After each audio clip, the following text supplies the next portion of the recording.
RCR, la red que comunica y une al Perú.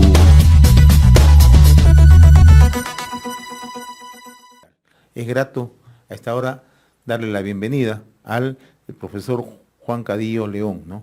En realidad es un honor tenerlo en RCR. Él en el año 2017 fue considerado como uno de los 50 mejores profesores del mundo, ¿no? Con reconocimientos tanto nacionales e internacionales. Ha recibido merecidísimos galardones, entre ellos el Premio de Educación Horacio que entrega la derrama magisterial. Profesor Juan Cadilla, qué gusto saludarlo, muy amable, buen día. Muy buenos días, José. Un saludo para todos tus radio oyentes y televidentes. Bien, el motivo de esta conversación con usted es que la derrama magisterial ha lanzado una nueva oferta formativa 2021 para maestros y maestros, ¿no? Se trata de cursos completos de actualización y el programa de actualización docente conocido como PAC, ¿no? Y van a ser desarrollados por reconocidos especialistas, entre ellos su persona, ¿no? ¿Cuál va a ser, digamos, los cursos que usted va a tener a su cargo en la derrama y cuál es la importancia, ¿no?, de estos cursos de actualización y de actualización docente? Bueno, en mi caso me toca elaborar el curso de metodologías activas para la modalidad virtual y mixta. Hay una oferta formativa muy importante de la derrama magisterial, como tú lo has indicado. La importancia de poder llevar estos elementos de formación está orientado a que el maestro necesita reconocer que hay varios aspectos en su formación que hay que empoderar, más que estamos en este momento en la parte de la virtualidad y aspirando a una educación mixta. En ese sentido, pues la derrama magisterial está ofreciendo un conjunto de actividades formativas orientadas a que el maestro logre esta formación y este mejor desempeño, que es muy importante. Ahora, usted ha mencionado algo, ¿no? En estos momentos que vivimos una pandemia y en el mundo, en definitiva, ¿no?, la comunicación virtual se ha convertido en uno de los principales elementos, ¿no? ¿Cómo aplicar, ¿no?, esta realidad virtual a las asignaturas en el aula, ya también de carácter virtual, ¿no? ¿Cómo es que esto se puede plasmar, doctor Cadillo? Es todo un proceso. En realidad hay que seguir avanzando en el conseguir la autonomía de los estudiantes. Uno de los factores críticos para lograr aprovechar la educación virtual es el desarrollo de la autonomía de nuestros estudiantes. En ese sentido, pues al inicio hay que saber orientar, o sea, hay que ser un poco más autoritarios en el sentido de indicarle el ABC de las actividades que tiene que desarrollar el estudiante. Esto es muy importante. A veces aspiramos a que nuestro estudiante tenga la libertad de estudiar, ya que la virtualidad le ofrece que puede estudiar en la mañana, en la tarde, en la noche, en cualquier espacio. Pero si nuestro estudiante no reconoce los momentos y las actividades y las tareas que debe desarrollar dentro del aula virtual, entonces se va a perder. Por lo general, al inicio hay que ser muy orientativos con nuestros estudiantes, indicándoles cómo acceder a la tarea, a las actividades, cómo hacer los repasos, tener horarios para desarrollar estas actividades y luego poco a poco ir dándole libertad al estudiante, libertad para las actividades, para la generación de nuevos proyectos. Entonces es un proceso de maduración. Si bien es cierto, en el 2020 ya se han desarrollado varias de estas actividades, es bueno entender que en el mes de marzo muchas veces los estudiantes pierden sintonía con estas actividades. Entonces es igual que con los niños pequeños, que hay que enseñarles a lavarse las manos antes de almorzar, tener horarios a los que se debe levantar. Lo mismo sucede con nuestros estudiantes en cualquiera de los niveles. Y luego, poco a poco, se les va dejando libertad hasta que ya luego de algunos meses se consigue el desarrollo de autonomía con muchos de ellos, pero aún todavía algunos sabemos que por su edad y por múltiples condiciones y factores puede ser que se demoren un poco, ¿no? Entonces el maestro necesita mucha paciencia y factores creativos en ese sentido. Usted acaba de señalar y acaba de enumerar una serie de aspectos que tiene que cumplir el motor central, que en este caso es el maestro, ¿no? La dinámica que tiene que establecer justamente en esta enseñanza virtual, ¿no? Allí viene el reto, ¿no? Entonces, ¿cómo formar al maestro en estas tareas, ¿no?, para que el maestro pueda volcar esos conocimientos a sus alumnos, ¿no? Entendiendo que hay todo un cambio que hemos vivido y un cambio muy rápido, ¿no?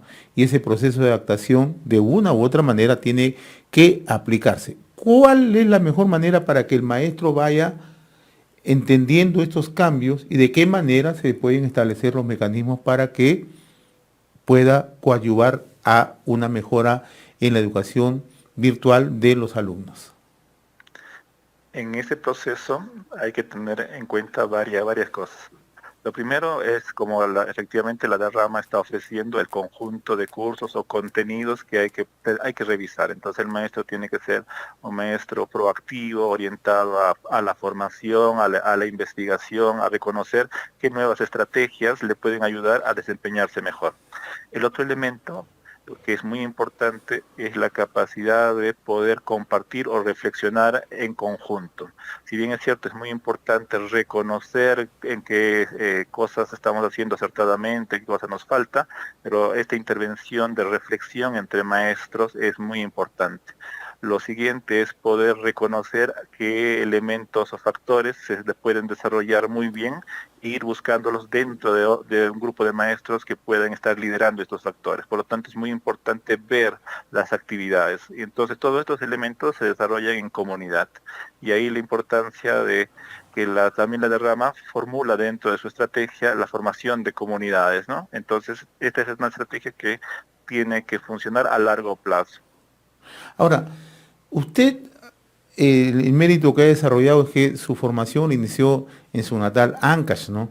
Y desde ahí usted ha desarrollado un conjunto, ¿no?, de tecnologías, ¿no?, incluso, ¿no?, basada en juegos, ¿no?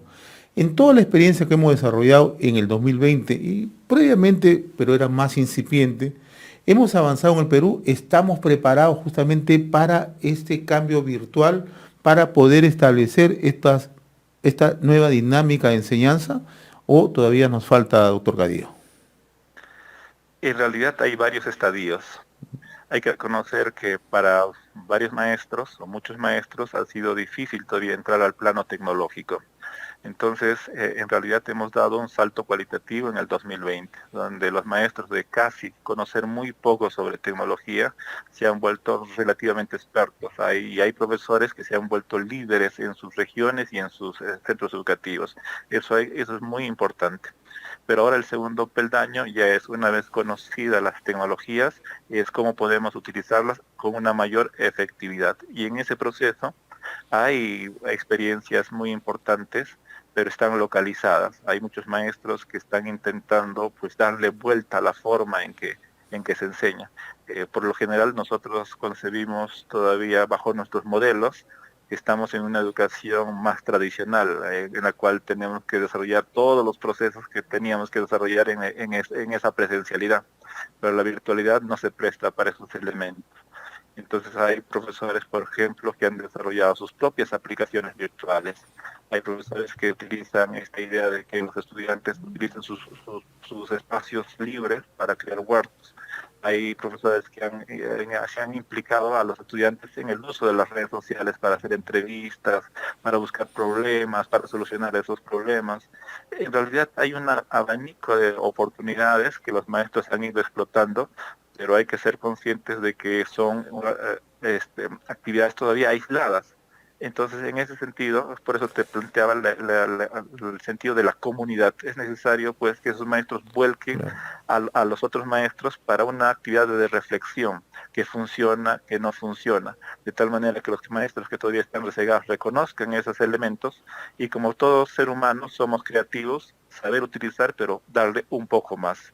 Y el otro elemento que es muy importante es la sistematización de esas prácticas. Mientras esas prácticas no sean escritas o reflejadas en algún medio, entonces por lo general tienden a perderse. Nuestra memoria lamentablemente es muy volátil, puede haber cosas que nos funcionaron, pero pasados unos meses olvidamos esos elementos claves, entonces ahí también es lo importante de la sistematización.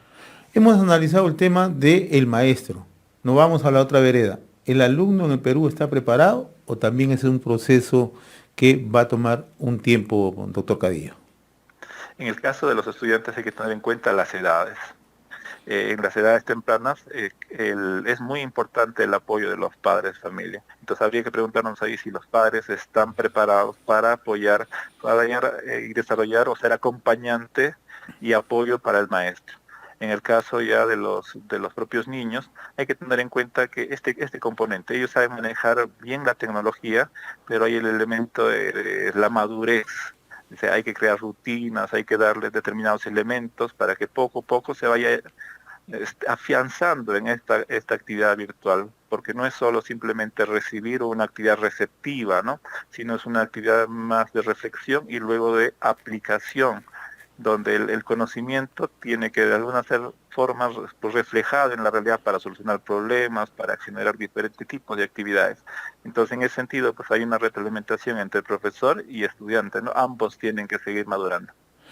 Bien, y eso justamente creo que es el gran aporte en este caso de la rama magisterial, ¿no? De brindarle conocimientos, actualización a los profesores en todo el país. Yo comencé con un merecido reconocimiento a su persona, profesor doctor Juan Cadillo, ¿no? Usted en el año 2017 fue considerado como uno de los 50 mejores profesores en el mundo, ¿no?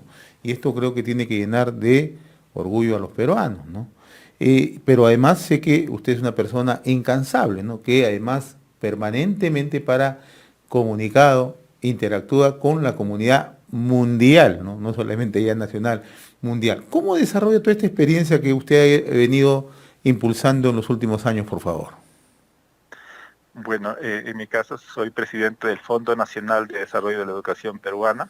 Si me das la oportunidad para contarte un poco, ¿Cómo no? mira, Sí. hemos formado una comunidad muy importante, de una red de maestros. Tenemos el Concurso Nacional de Proyectos de Innovación Educativa, que está orientado no a profesores, sino a escuelas. Entonces el año pasado desarrollamos toda una movilización justamente orientada a lograr aprendizaje y enseñanza en la virtualidad. Tenemos 84 escuelas ganadoras de diferentes regiones. Y en realidad lo que hemos podido reconocer es que el maestro en realidad es un maestro innovador, pero hay que darle ese elemento de sistematización y de enlace entre comunidades. También hemos venido apoyando varias comunidades en nuestro país. Hay comunidades que han surgido espontáneamente de los maestros y eso es muy importante.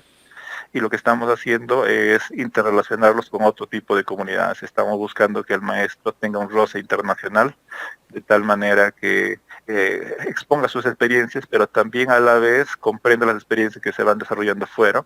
Hay muchas cosas todavía que nos faltan, esta interrelación entre maestros, y es por ello muy importante que este roce, ¿no? Y nosotros mismos dentro del FONDEP nos damos cuenta qué elementos nos vienen faltando, qué elementos hay que complementar, y también hemos formado todo un sistema que geolocaliza las experiencias de los maestros. Entonces, a todos los que nos están oyendo, que quieren conocer qué proyectos se están desarrollando en nuestro país y cómo estos proyectos se asemejan o de repente en calidad son mucho mejores que otros, pero lo que nos falta siempre es ese elemento de la sistematización. Y eso es lo que tratamos de cubrir desde el 2020 y este 2021 es una de las actividades puntuales que esperamos lograr. Y esto para mí es clave porque exterioriza las actividades de los maestros. Por lo general las actividades de los maestros han estado muy ocultas, o sea, en las cuatro paredes. Y lo que buscamos, ya que hemos saltado al elemento de la virtualidad, es que los maestros expongan sus trabajos y en función de ello poder reflexionar y no simplemente volver a reinventar la rueda, porque muchas veces en diferentes partes de nuestro país se desarrollan casi similares proyectos y entonces pareciera que no avanzamos, que simplemente cada uno vuelve a reinventar algo y surge en todo nuestro país, se ilumina, pero son casi los mismos proyectos. Y nuestro objetivo es que, al contrario, se reconozcan estos proyectos y siempre se agregue un elemento más. Yo le agradezco, doctor Juan Cadillo, por esta conversación muy valiosa, ¿no? Porque su experiencia creo que es inigualable en nuestro país y en el mundo, ¿no? Y por ello el reconocimiento que usted ha logrado en la comunidad internacional. Muy agradecido por esta comunicación, vamos a seguir comunicándonos más adelante. Buen día, muy gentil, ¿eh? Muchas gracias, José, tenga un bonito día. Gracias. RCR, la red que comunica y une al Perú.